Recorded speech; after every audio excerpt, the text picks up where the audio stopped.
O comediante conhecido como Bonitinho, fenômeno da internet, e outras 3 pessoas morrem após tiroteio envolvendo a polícia militar no Morro do Dendê, no Rio de Janeiro. O humorista chegou a ser levado com vida para o Hospital Municipal Evandro Freire, mas não resistiu. Um policial militar ficou ferido. O comediante Diego Buiú, conhecido como Bonitinho, famoso nas redes sociais, é um dos mortos após um tiroteio entre traficantes e agentes do BOPE na manhã de hoje, na Ilha do Governador, zona norte do Rio. Outras 3 pessoas também morreram.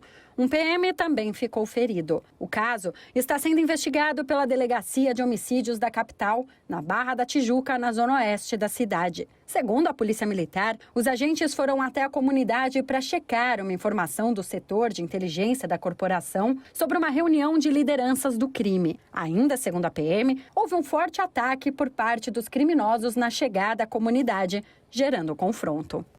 2 pessoas morreram na quarta-feira na base naval americana de Pearl Harbor, no Havaí. Um marinheiro abriu fogo e depois cometeu suicídio, atirando na cabeça.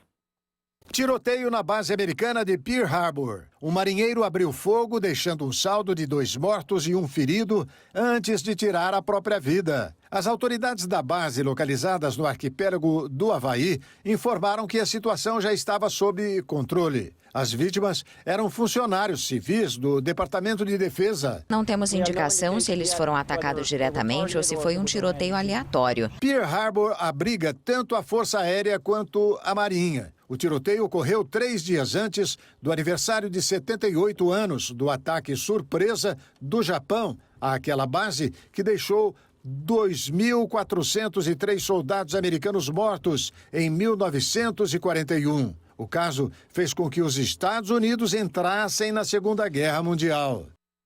Greve na França. O país viveu nesta quinta-feira um dia de greve geral contra o projeto de reforma da Previdência defendido pelo presidente Emmanuel Macron.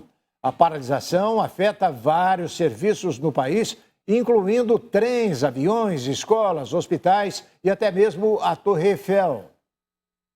A Torre Eiffel, um dos monumentos mais visitados de Paris, permanecerá fechada nesta quinta-feira.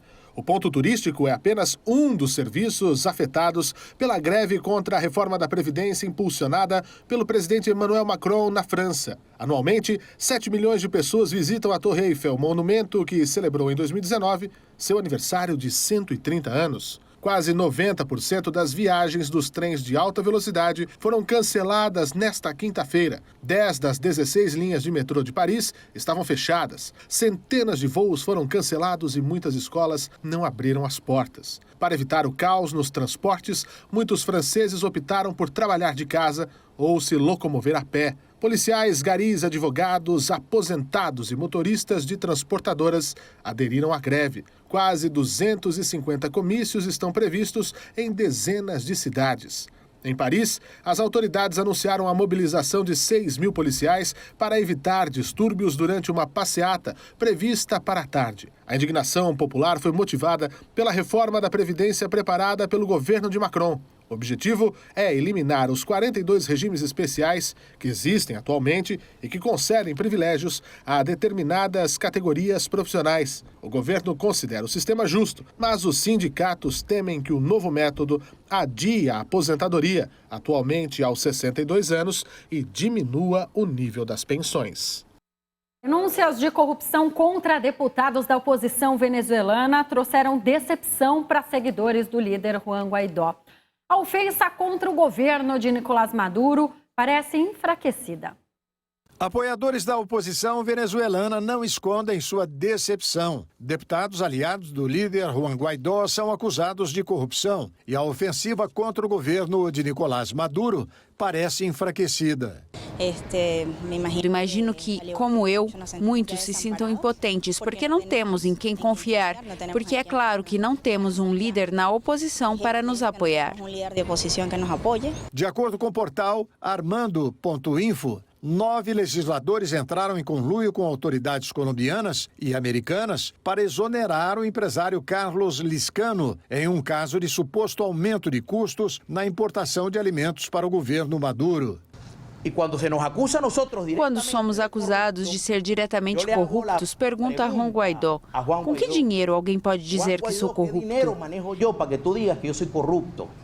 Embora o escândalo não afete diretamente Guaidó, a crise eclodiu, enquanto o opositor tentava reacender os protestos contra Maduro, com pedidos que tiveram uma resposta fraca. Além disso, em 5 de janeiro, seu mandato como chefe do parlamento expira. Foi através deste cargo que ele assumiu a presidência interina em 23 de janeiro.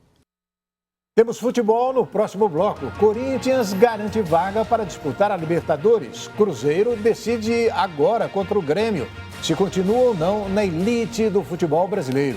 Veja a seguir. Depois do intervalo, voltamos já.